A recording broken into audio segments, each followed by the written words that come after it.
Boa tarde, galera, tudo bem? Vamos dar continuidade aqui à nossa matéria, né? Seguindo o cronograma, vamos falar de calorimetria. Bom, o que vem a ser a calorimetria? Calorimetria, ela é o estudo do calor. Para isso, nós precisamos entender o que é o calor. Quando nós dizemos que nós estamos, um dia muito quente, nós estamos com calor, estamos falando erradamente.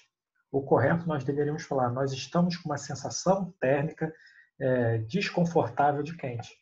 Só que há muitos anos atrás a gente já fala que está com calor, está quente, associa quente com calor. Mas o calor, ela é a energia térmica em movimento, devido a uma diferença de temperatura.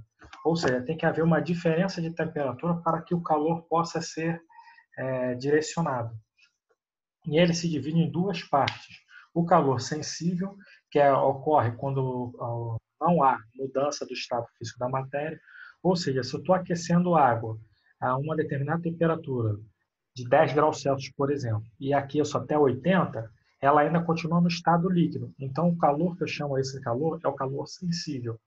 Já o calor latente, que é o outro tipo de calor, ele ocorre exatamente nos pontos onde há mudança de estado físico da matéria, ou seja, nos pontos de fusão e de ebulição dos materiais.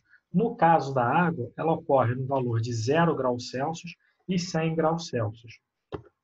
Bom, com isso, nós podemos fazer o seguinte: tá, eu sei que ele vai mudar, eu sei que tem tudo isso, e como é que eu vou medir esse calor? A medição do calor é dada pela quantidade de calor que está associada a essa letra Q aqui. Ó, quando o calor for sensível, ou seja, quando não há mudança de estado físico da matéria, nós fazemos por essa fórmula aí, que ela é definida. É o chamado Q macete. Q é igual à quantidade de calor, M é a massa do corpo, Czinho, que é uma nova grandeza, aparece como sendo calor específico, e ΔT é a variação de temperatura. Esse calor específico, ele é uma propriedade dos materiais, ou seja, é ele que diz se o material vai absorver mais facilmente calor ou vai liberar mais facilmente calor. Quando você chega na praia, por exemplo, você está lá, a água está fria e a areia está quente. Por que isso? Se é o mesmo sol? Por causa desse calor específico. Por esse calor específico da areia ser menor do que a da água, ela vai absorver com mais facilidade aquele calor, consequentemente vai esquentar mais. À noite acontece o inverso, a água está morna e a areia está gelada, porque da mesma facilidade que ela tem em absorver, ela vai ter em liberar, que é essa parte aí, ó, do nosso calor específico. Como eu acabei de falar para vocês, ó, é uma grandeza que apareceu, né? Ela tem o calor específico, característica do próprio material. Água tem um, gelo tem outra, ferro tem outro, alumínio tem outro, enfim. Os dois materiais mais utilizados para a gente vai ser aqui a substância a água, com calor específico 1 caloria por grama grau Celsius, e o gelo e o vapor, nesses dois estados da matéria, o calor específico é o mesmo, 0,5 calorias por grama grau Celsius. Então, na hora, se tiver você calculando MC ΔT, no ponto de gelo, será o valor de meio que você vai ter que adotar. E isso o enunciado vai dizer qual é que você vai ter que utilizar, ok? Bom, continuando. Temos agora, então, também uma nova grandeza chamada capacidade térmica, que agora é dada por esse Czão. Essa capacidade térmica é a capacidade que o corpo tem em absorver ou liberar o calor. Ou seja, ele retém o calor. Na verdade, ele não deixa o calor entrar ou o calor fugir. O que nós temos disso daqui? Nós temos que a minha capacidade térmica, ela vai ser a quantidade de calor que você tem no corpo dividido pela variação de temperatura desse corpo. Ou tu pode usar N, que é a massa do corpo, vezes o calor específico dele. A capacidade térmica depende diretamente do meu calor específico. Ela é muito parecida com a definição de calor específico. Porém, essa daqui ela tem uma diferença de absorver e reter esse calor, ok? Não deixar eles passarem. Por isso que, por exemplo, quando você vai na praia e vê um vendedor de picolé, ele está lá com os picolés dentro de um isopor. E aquele isopor também, ele normalmente agora tem passado ou papel laminado, ou uma fita reluzente. Para quê? para que o calor seja, que o sol bata nele e seja refletido. E ele não entra e consiga manter por mais tempo resfriado aquele produto que ele está vendendo. Bom, beleza, já sei então, calor específico, capacidade térmica, quantidade de calor na parte quando ele é sensível, que é o chamado fórmula do Key-Macete. E quando ele for latente, ou seja, naqueles pontos de fusão. Naqueles pontos de fusão, nós temos essa fórmula aqui, Q igual a NL, ou seja, é o Key-Mala.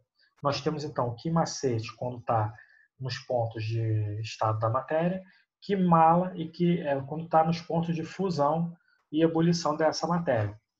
Mais uma vez, a quantidade de calor latente é o Q, M é a massa do corpo e L é o chamado calor latente. Pode ser de fusão, como eu falei para você, que está naquele ponto de fusão, ou de vaporização naquele ponto de evaporação do material.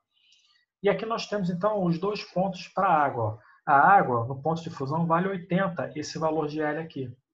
E o de vapor vale 540. Beleza? Bom, vamos ver aqui essa curva de aquecimento. Isso aqui é muito importante. Por quê? Nós temos aqui uma curva em 4 estágios. O primeiro estágio, como ele está abaixo da temperatura do ponto zero, essa substância está no estado sólido.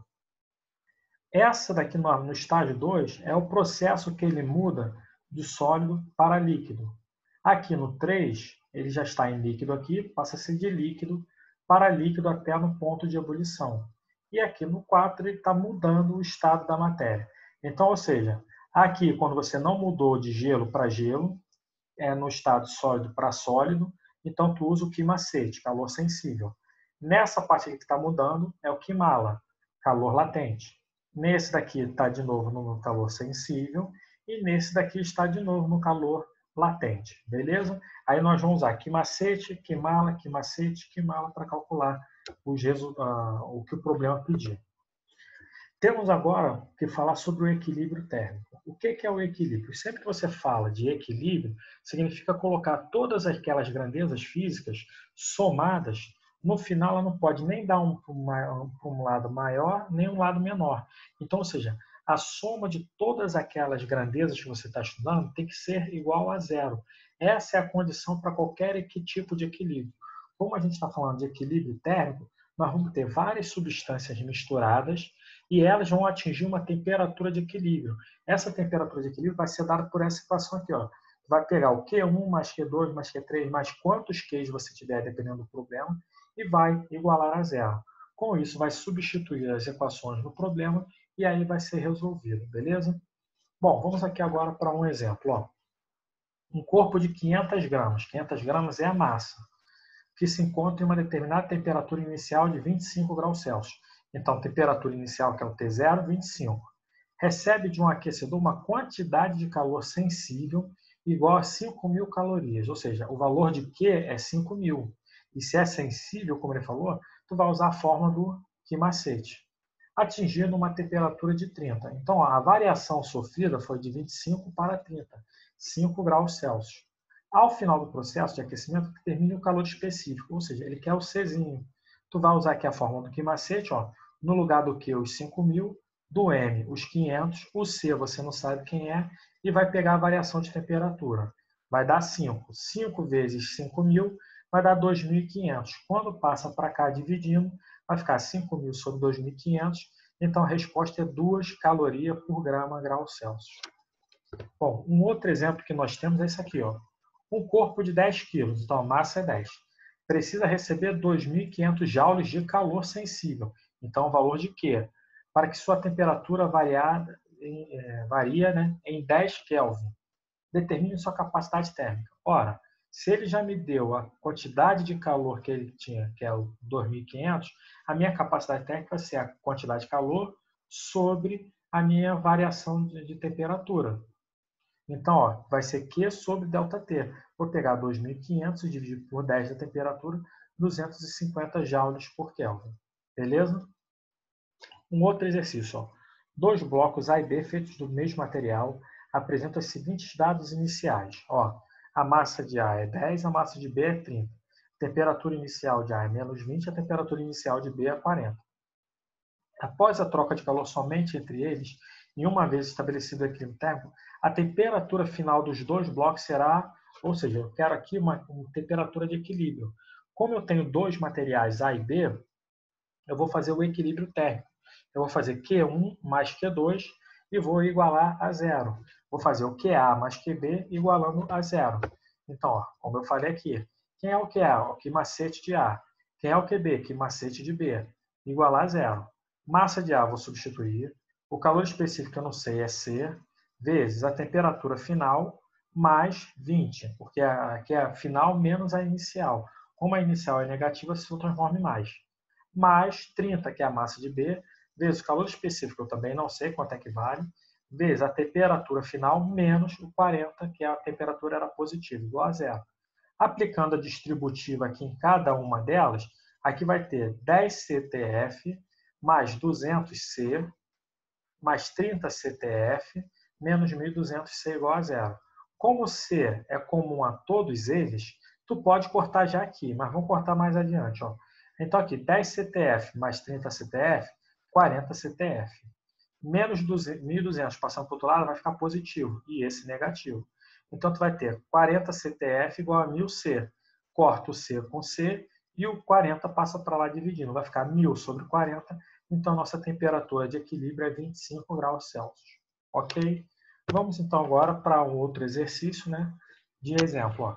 Determine a quantidade de calor necessária para transformar 20 gramas de gelo a menos 30 graus Celsius em 20 gramas de vapor a 120 graus Celsius.